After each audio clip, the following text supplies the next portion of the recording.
everyone, today I'm gonna tell you what I use to clean my makeup. So, Tatcha is one of my favorite companies that I discovered at Sephora, and the Camellia Cleansing Oil. It just melts your face off.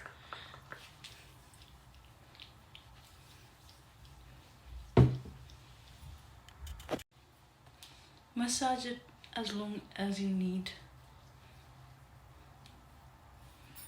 I had tried some eyeliners,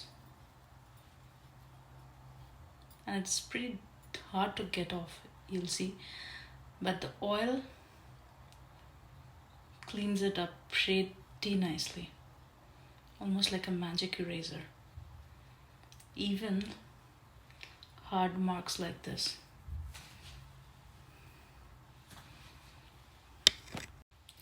And after you've used the oil, you can always switch to your favorite face wash and wash your face again, like so.